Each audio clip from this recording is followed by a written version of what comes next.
আসসালামু আলাইকুম। আজকে আমরা শিখব part of speech. Part of speech হলো ইংলিশের প্রাণ। ইংলিশের প্রাণকেন্দ্র বলা হয় পার্ট অফ স্পিচকে।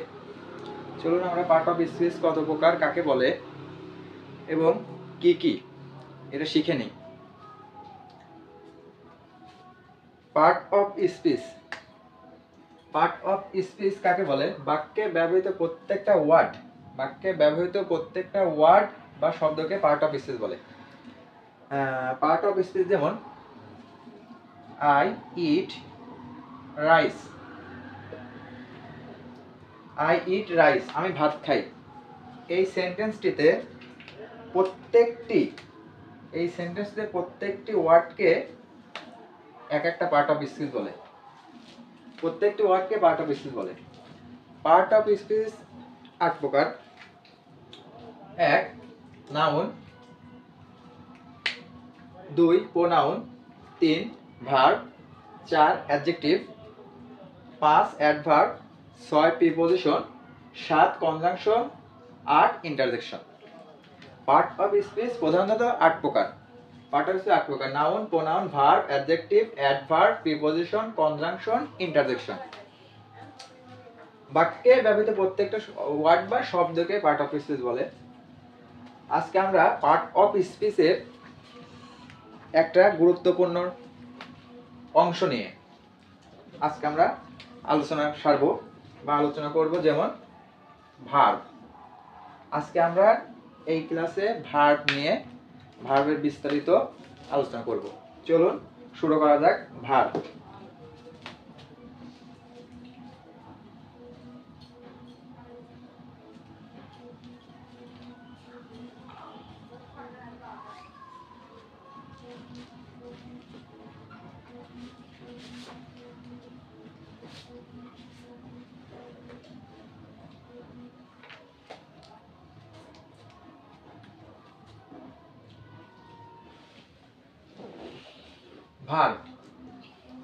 ভার্বটা কি? আসলে ভার্ব আমাদের প্রত্যেকটা পড়াশোনার কাজে লাগে। বিশেষ করে ইংলিশে ভার্ব চিনতে পারলে অনেকাংশে ইংলিশটা সহজ হয়ে যায়। আসুন আমরা দেখি ভার্ব কাকে বলে। যে ওয়ার্ড দ্বারা কোনো কিছু করা, হওয়া বা কিছু করা বোঝায় তাকেই আমরা ভার্ব বলি। যে ওয়ার্ড দ্বারা কোনো কিছু করা,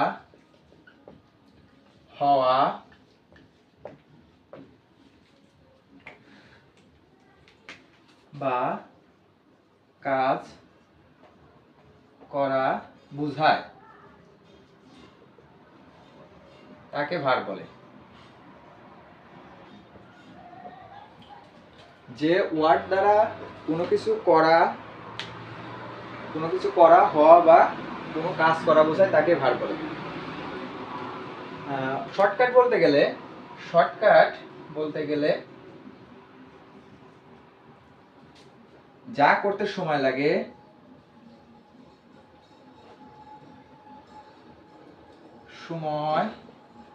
লাগে তাকেই ভার্ব বলে। শর্টকাট, যা করতে সময় লাগে তাকেই ভার্ব বলে। এখন কি করতে সময় লাগে? যেমন আমি ভাত খাই, এখানে খাইতে সময় লাগে। আমি চা পান করি, এখানে পান করতে সময় লাগে। আমি ঘুমাই, স্লিপ, ঘুম পাড়তে সময় লাগে। এরকম যা করতে সময় লাগে তাকেই ভার্ব বলে। যেমন একটু উদাহরণ: বাসার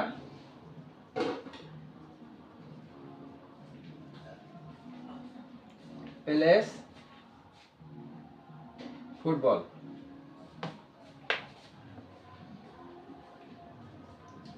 প্লেস ওয়েল। বাসার প্লেস ওয়েল, বাসার ভালো খেলে। এখন খেলা, এখানে খেলা, প্লে অর্থ খেলা। দেখেন বাসার একটা নাউন, ওয়েল ভালো, যা একটি অ্যাডজেক্টিভের কাজ করেছে। তাহলে এখানে খেলতে খেলতে সময় লাগে। ওয়েল ভালো, এটা তো কোনো সময় নেই, বাসার একটি নাম, সিম্পল। কিন্তু পেলে পেলে করতে সময় লাগে। আরেকটা উদাহরণ, হি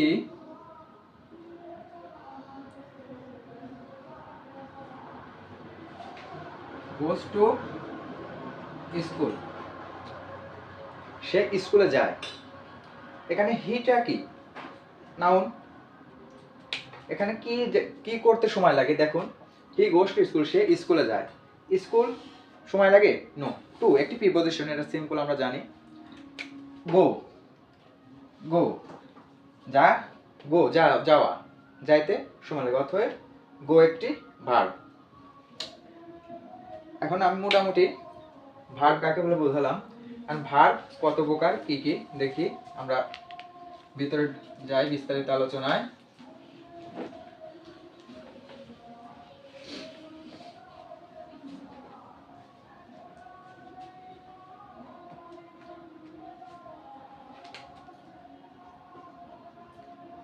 ভার্ব এর প্রকারভেদ। ভার্ব প্রধানত দুই প্রকার। ভার্ব প্রধানত দুই প্রকার। এক হলো প্রিন্সিপাল ভার্ব,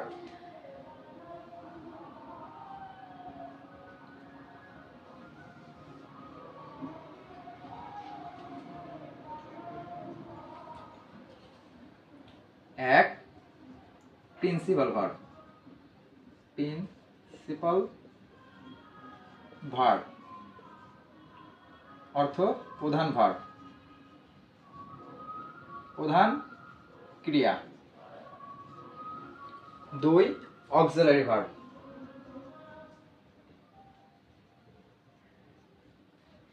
অক্সিলারি ভার্ব। এক প্রিন্সিপাল ভার্ব, দুই অক্সিলারি ভার্ব বা সাহায্যকারী ভার্ব।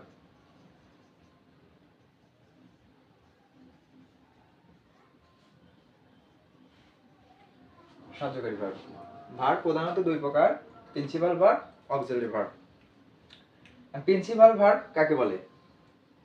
প্রিন্সিপাল ভার্বটা কি এবং অক্সিলারি ভার্বটা কি? প্রিন্সিপাল ভার্ব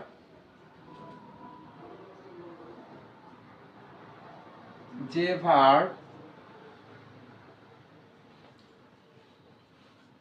ভার্ব কোনো ওয়ার্ড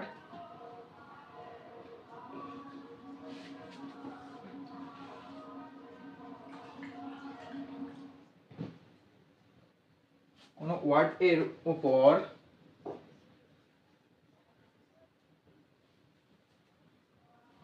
নির্ভর করে না তাকেই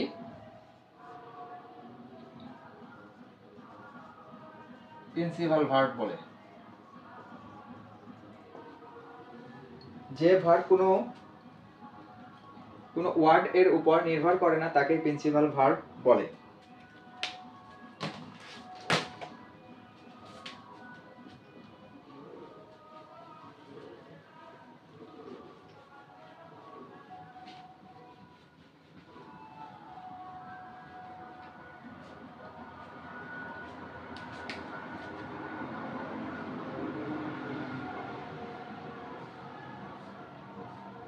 প্রিন্সিপাল ভার্ব, আমরা প্রিন্সিপাল ভার্ব বলছি যে ভার্ব কোনো ওয়ার্ড এর উপর নির্ভর করে না তাকে প্রিন্সিপাল ভার্ব বলে।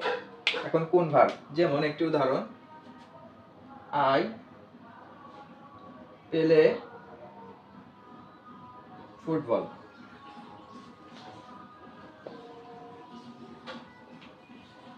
আই প্লে ফুটবল, আমি ফুটবল খেলি। এখানে প্লেটা একটি ভার্ব। দেখেন, আমি খেলি, আমি ফুটবল খেলি, এখানে কোনো অক্সিলারি ভার্ব আছে? কোনো অক্সিলারি ভার্ব নেই। অতএব এখানে সে নিজে নিজে একটি বাক্য তৈরি করতে পারতেছে, অতএব এটি একটি প্রিন্সিপাল ভার্ব।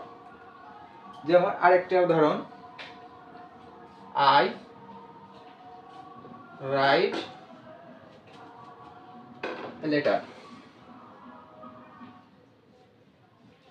রাইট লেটার, আমি পত্র লিখি। এখানে রাইট একটি প্রিন্সিপাল ভার্ব। ভার্ব তো অবশ্যই, কিন্তু প্রিন্সিপাল ভার্ব। এখন ভার্ব, প্রিন্সিপাল ভার্বকে আবার দুই ভাগে ভাগ করা যায়। আজকের ক্লাসটাই হচ্ছে ভার্বের উপর। ভার্বটা আসলে আমাদের ইংলিশে খুবই গুরুত্বপূর্ণ একটি টপিক, যেটা এক ক্লাসে শেষ করা যাবে না, তবু যতটুকু পারি ততটুকু শেষ করার চেষ্টা করব। বিশেষ করে ভার্বটা একটু কঠিন।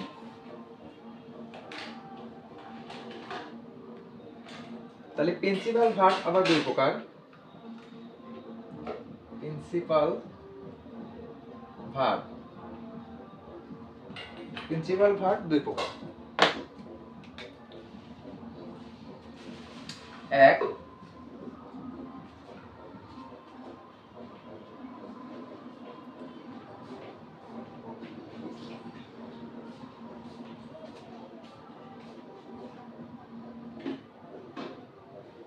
ট্রানজিটিভ ভার্ব বা সকর্মক ক্রিয়া।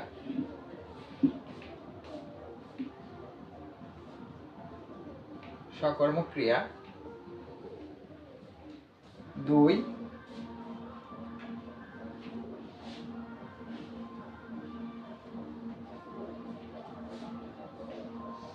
নন ট্রানজিটিভ ভার্ব বা ইনট্রানজিটিভ ভার্ব।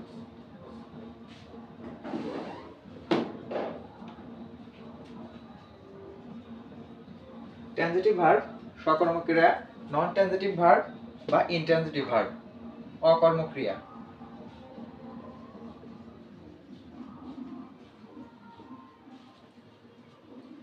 ট্রানজিটিভ ভার্ব কাকে বলে?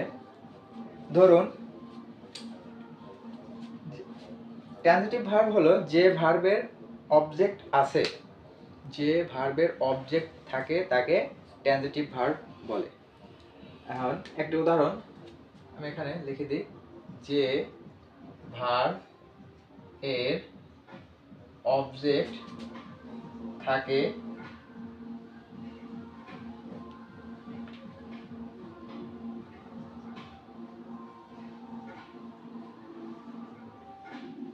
তাকে ট্রানজিটিভ ভার্ব বলে। যে ভার্বের অবজেক্ট থাকে তাকে ট্রানজিটিভ ভার্ব বলে। যেরকম একটি উদাহরণ,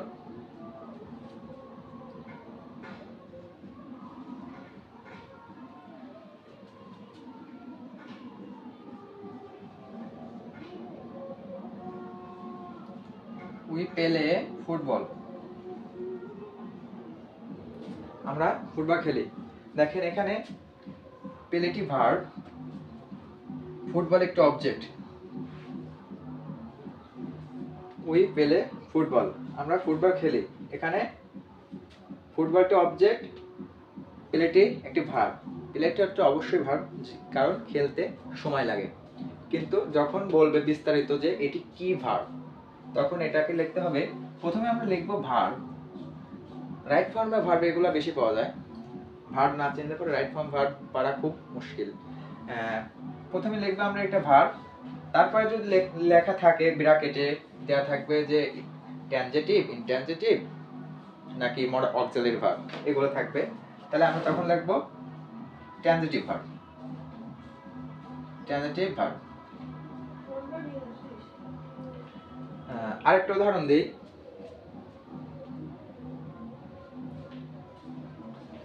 we live in Dhaka.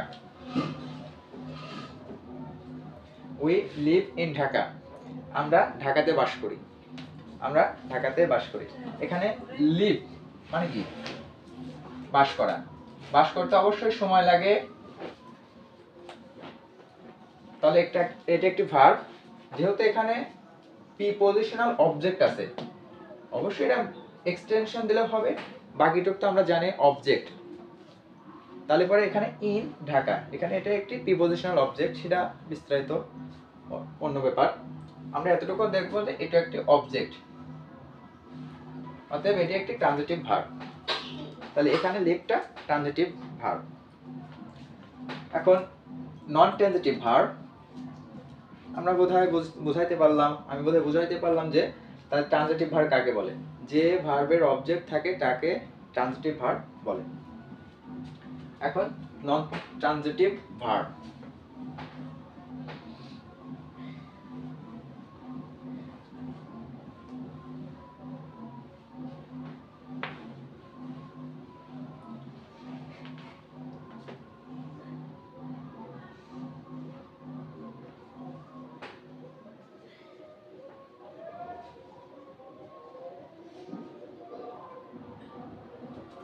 Non transitive verb যে ভার্বের অবজেক্ট থাকবে না, স্ট্রেট কাট কথা, যে ভার্বের অবজেক্ট থাকবে না তাকে আমরা নন ট্রানজিটিভ ভার্ব বলবো।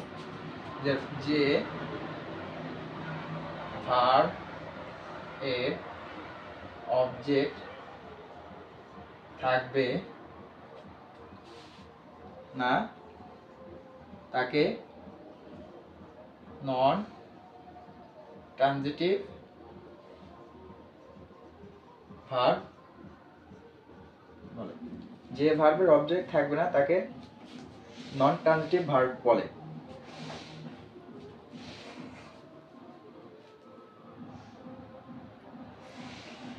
একটি উদাহরণ, আই রাইট, আমি লিখি, কোনো অবজেক্ট নেই, অতএব এটা একটি ইনট্রানজিটিভ ভার্ব। ভার্ব তো হবেই, তবে একটি ইনট্রানজিটিভ ভার্ব বা non transitive verb. We live, we live আমরা বসবাস করি বা আমরা বাস করি, এখানে লিভটা নন ট্রানজিটিভ ভার্ব।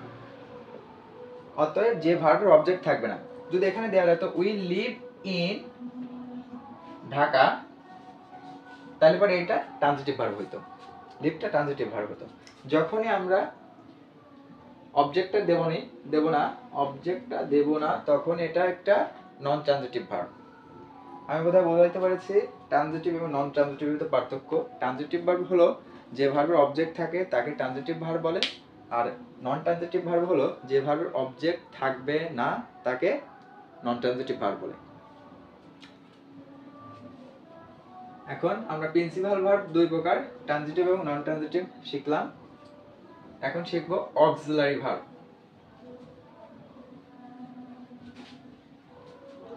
অক্সিলারি ভার্ব অর্থ কি? সাহায্যকারী ভার্ব।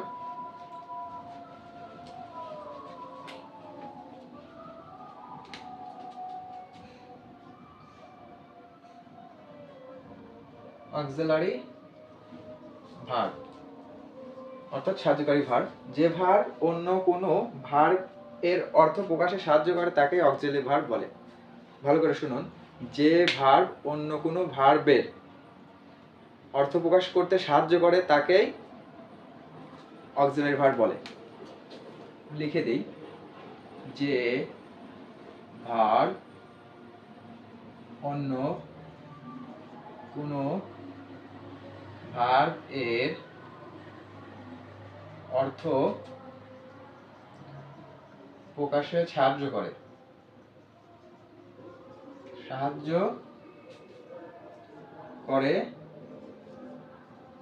তাকেই অক্সিলারি ভার্ব বলে। একটি উদাহরণ দিই, যেমন we are playing football. We are playing football, দেখেন প্লেটা মূল ভার্ব, আরটা এখানে কি? এই ভার্বটির অর্থ প্রকাশে সাহায্য করছে আর, প্লেইং এর অর্থ প্রকাশে সাহায্য করছে আর, অর্থাৎ এখানে আর অক্সিলারি ভার্ব। আরেকটা উদাহরণ, he is going to school. He is going to school, এখানে গোয়িংটা মূল ভার্ব আর অক্সিলারি ভার্ব ইজ। এই ইজটা গোয়িং এর অর্থ প্রকাশে সাহায্য করেছে। এখন চলুন আমরা দেখি অক্সিলারি ভার্ব কত প্রকার এবং কি কি।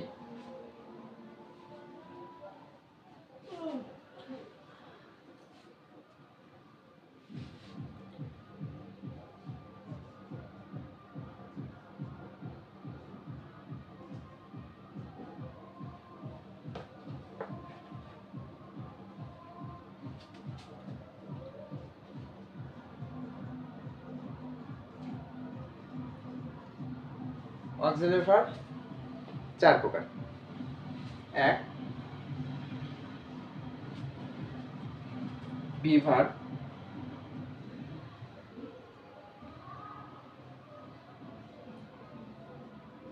2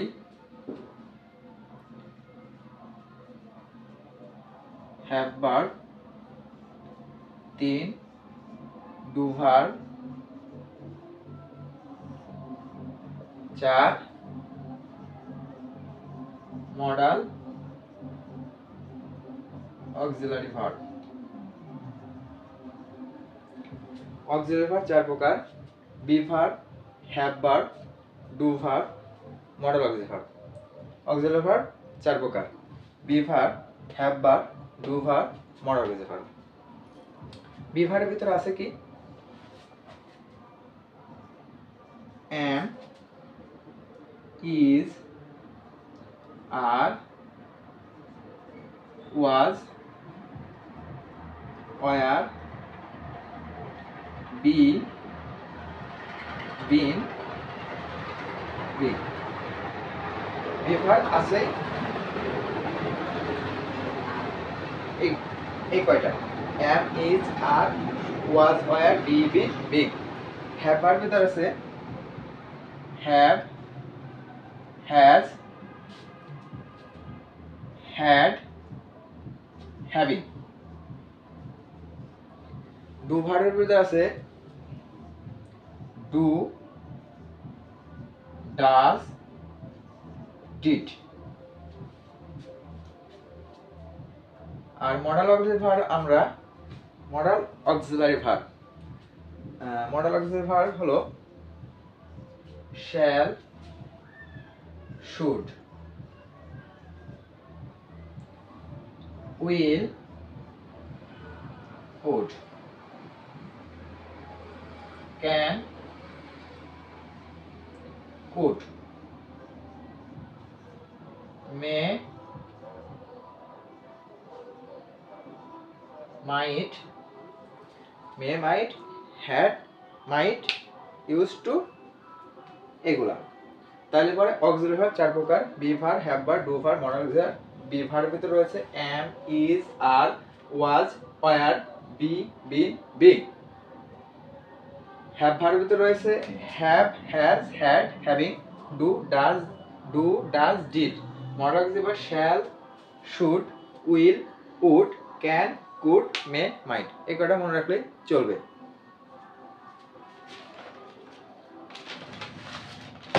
তারপরে মডেল অক্সিলারি ভিতরে রয়েছে must, ought to, need to, এগুলা।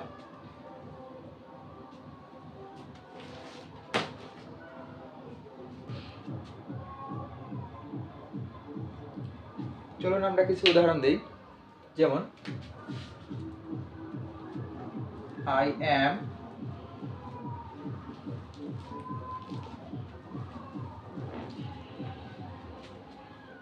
writing a letter। I am writing a letter। এখানে যদি বলে কি এখানে ভার্ব কোনটা, মূল ভার্ব কোনটা, তাহলে মানে আমরা এক চান্সে বলতে পারবো রাইট মানে লেখা। অতএব এটা একটি মূল ভার্ব। আর এটা অক্সিলারি ভার্ব।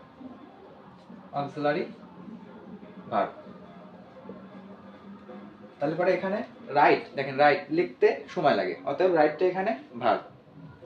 আর একটা উদাহরণ, I will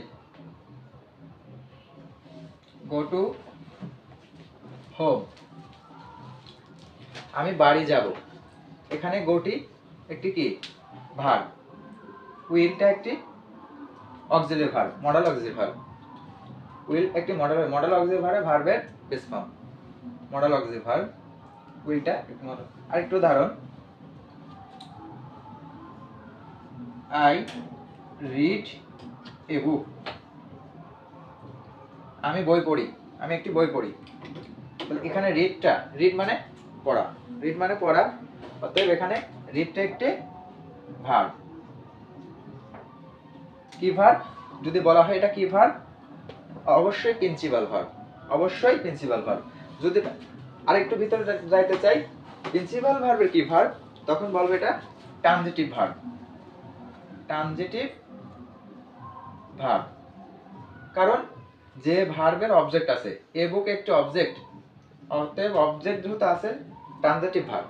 আরেকটা আমি উদাহরণ দিই, যেমন B I R D birds fly. Birds fly, পাখি ওড়ে। এখানে দেখেন ওরা একটি ভার্ব, ওরা একটি ভার্ব, অবশ্যই ভার্ব। কি ভার্ব? নন ট্রানজিটিভ ভার্ব। কারণ কি? ফ্লাই এর পরে কোনো অবজেক্ট নেই, ফ্লাই এর পরে কোনো অবজেক্ট নেই, তাহলে অতএব এটা একটি নন ট্রানজিটিভ ভার্ব।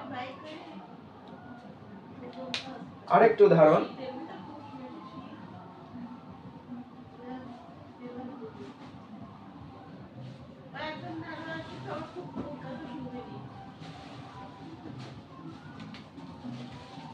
আচ্ছা আমরা একটি দুটো সেন্টেন্স লিখি।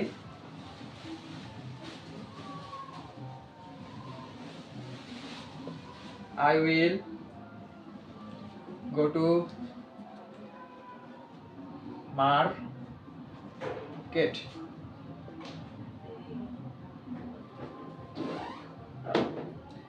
I will go to market and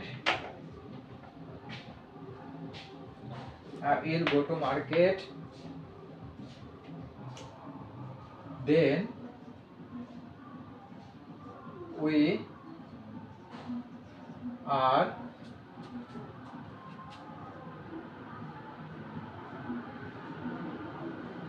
buying, then we are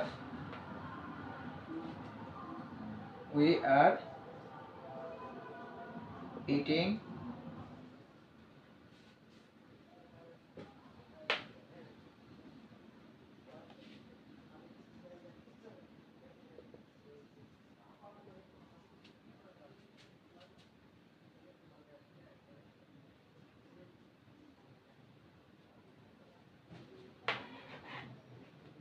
we are going to home। দেখেন একটি বাক্য লিখলাম, I will go to market, আমি মার্কেটে যাব, দেন তারপর we are going to home, তারপর আমরা সবাই ফিরে আসবো। আমি মার্কেটে যাব, তারপর আমরা সবাই ফিরে আসবো। দেখেন এখানে উইলটা মডেল অক্সিলারি ভার্ব, গোটি ভার্ব, গোটা ভার্ব, কি ভার্ব? প্রিন্সিপাল ভার্ব, গোটা প্রিন্সিপাল ভার্ব। এখন যদি আমরা বলি প্রিন্সিপাল ভার্বের কি ভার্ব? ট্রানজিটিভ ভার্ব, কারণ টু মার্কেট এখানে অবজেক্ট আছে। Then we are going to home, আমরা তারপরে বাসায় ফিরে আসবো। We are going to home, বা we will go to home, তারপর আমরা বাসায় ফিরে আসবো। দেখেন এখানে উইলটা একটি মডেল অক্সিলারি ভার্ব, গোটে একটি ভার্ব, কি ভার্ব? Principal verb. এখন আমরা দেখব ভার্বের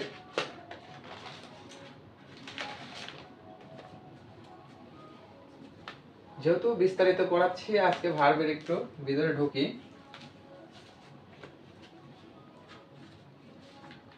কনজুগেশন ভার্ব, এটা একটি মেইন টপিক, ইম্পর্টেন্ট টপিক। এটা থেকে অনেক অ্যাডমিশন কিংবা এসএসসি পরীক্ষায় বিভিন্নভাবে এর থেকে, এই ভার্ব থেকে প্রশ্ন এসে থাকে। যেমন conjugation, conjugation verb. Conjugation verb কাকে বলে?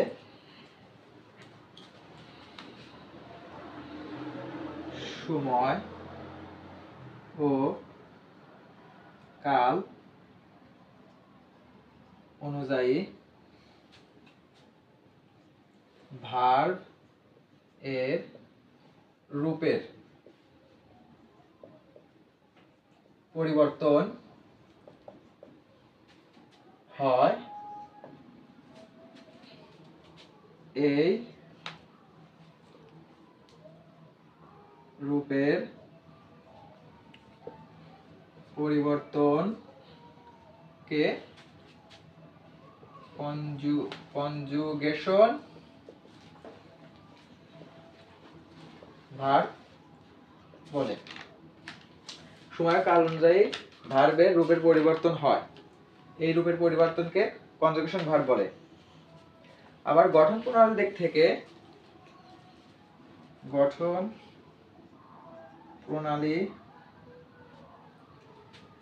ভার্বকে দুই ভাগে ভাগ করা যায়। গঠন প্রণালীর দিক থেকে ভার্বকে দুই ভাগে ভাগ করা যায়। এটা খুব ইম্পর্টেন্ট একটা টপিক, একটু আপনারা সবাই একটু মনোযোগ সহকারে দেখেন।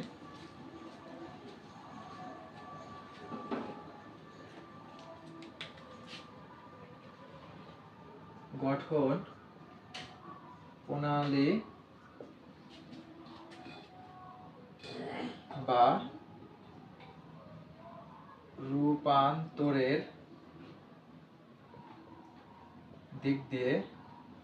দিক থেকে ভার্বকে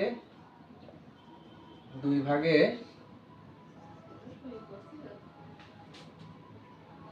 ভাগ করা যায়। এটা খুব ইম্পর্টেন্ট, আমাদের জানা খুব দরকার। এক, স্ট্রং ভার্ব,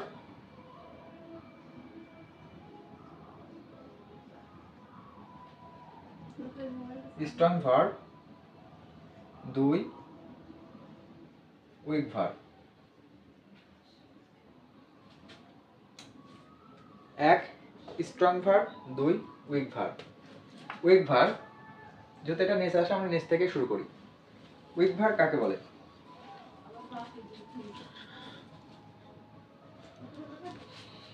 যে সকল ভার্ব এর শেষে ডি, ইডি, টি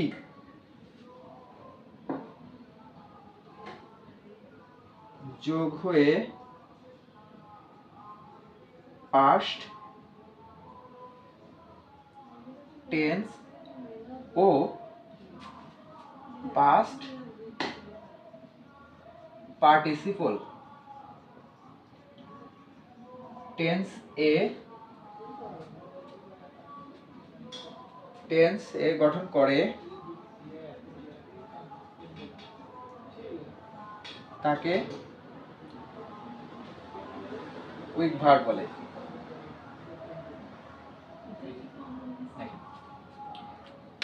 গঠন প্রণালী এবং রূপান্তরের দিক থেকে ভার্ব দুই ভাগে ভাগ করা যায়। এক, স্ট্রং ভার্ব, দুই, উইক ভার্ব। এক, স্ট্রং ভার্ব, দুই, উইক ভার্ব। উইক ভার্ব, যে সকল ভার্বের শেষে ডি, ইডি, আমরা অনেক ভার্বে আছে ডি, ইডি যোগ করে পাস্ট পার্টিসিপল বা পাস্ট টেন্সে নেই না, তাকে উইক ভার্ব বলে। যে সকল ভার্বের শেষে ডি, ইডি, টি যোগ হয়ে পাস্ট টেন্স এবং পাস্ট পার্টিসিপল টেন্সে গঠন করে তাকে উইক ভার্ব বলে। আমরা তো এতদিন করে আসছি যে অ্যাড, অ্যাডেড, অ্যাডেড, কিন্তু এই ভার্বগুলোকে যে কি বলে আমরা জানতাম, কিন্তু অতটা গুরুত্ব দিতাম না। কিন্তু এখান থেকে পরীক্ষায় প্রশ্ন আসবেই, শিওর থাকেন এটা, যে এটাকে কি ভার্ব বলে, মানে এসে দাগ দিয়ে বলবে এটা কি ভার্ব। চারটা অপশন দেওয়া থাকবে অ্যাডমিশনের জন্য, weak verb, strong verb, modal auxiliary verb আর ভার্ব দেওয়া থাকবে। আমরা তো দেখেই ভার্ব দিয়ে দেব, এটাই। যেমন অ্যাড, এটা একটা প্রেজেন্ট টেন্স। প্রেজেন্ট টেন্সে আমরা বলি অ্যাড, পাস্টে হবে অ্যাডেড। দেখেন ইডি যোগ হয়েছে, added, past participle added, add added added, আমরা তো এতদিন পড়ে আসছি অ্যাড অ্যাডেড অ্যাডেড, প্রেজেন্টে অ্যাড, পাস্টে added, present past participle added. কিন্তু এটাকে যে অ্যাডেডকে কি কোন ভার্ব বলে আমরা এতদিনে আমরা জানতাম কিন্তু গুরুত্ব দিই নাই। তাহলে অতএব যে ভার্বের শেষে ইডি যোগ হয়, ডি যোগ হয়, যোগ হয়ে পাস্ট বা পাস্ট পার্টিসিপল নেয় তাকে উইক ভার্ব বলে। আরেকটা উদাহরণ দেখেন, আস্কড মানে কি প্রশ্ন করা, আস্ক, আস্কড, ইডি যোগ হয়েছে asked, asked, asked, asked, আরেকটা এলো, এলো, অ্যালোড, অ্যালোয়েড। দেখেন প্রত্যেকটা ভার্বের সাথে ইডি অথবা ডি যোগ হয়েছে, অতএব এটা একটি উইক ভার্ব। এখন চলুন আমরা স্ট্রং ভার্বে ঢুকি।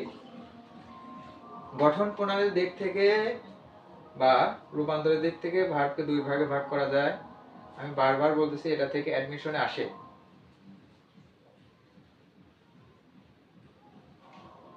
একটা প্রশ্ন হলো পাবেন স্ট্রং ভার্ব, স্ট্রং ভার্ব কাকে বলে? যে ভার্ব এর মধ্যস্থ ভাওয়েল, ভাওয়েল কি এ ই আই এ ইউ, এই পাঁচটিকে ভাওয়েল বলা হয়। ভাওয়েল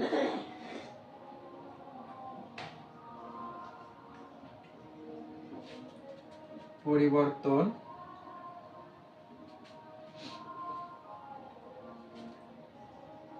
করে তার পরিবর্তে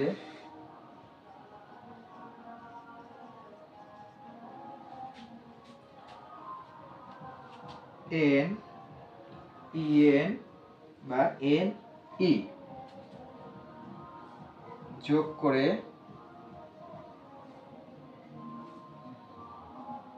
পাস্ট টেন্স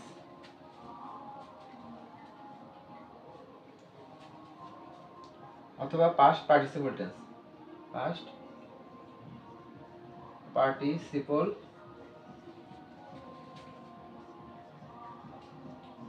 টেন্স গঠিত হয় তাকে স্ট্রং ভার্ব বলে।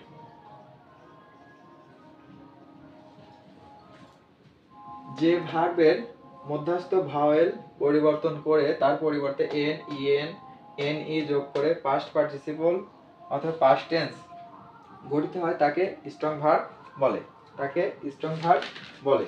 যেমন প্রেজেন্ট আছে অ্যাবাইড, অ্যাবোড, অ্যাবোড। দেখেন মধ্যস্থ ভাওয়েল চেঞ্জ হয়ে কি যোগ হয়েছে, ডি। তারপরে বাইন্ড, বাউন্ড, বাউন্ড। রাইট,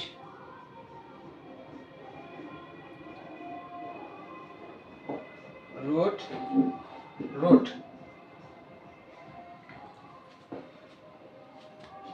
এগুলোকে আমরা বলবো কি, abode, abode, bound, bound, write, wrote, wrote. এগুলোকে আমরা বলবো স্ট্রং ভার্ব, যে ভার্বের মধ্যস্থ ভয়েলগুলো পরিবর্তন হয়ে যায়। আজকে এ পর্যন্তই। আমাদের পরবর্তী টপিক হবে right form of verb, right form of verb, যেটা ইন্টার লেভেল, ইন্টার এবং এসএসসির দুটাতেই গুরুত্বপূর্ণ হয়ে থাকে এবং অ্যাডমিশনেও খুব বেশি এসে থাকে। আজকের মতন এই পর্যন্তই। আল্লাহ হাফেজ।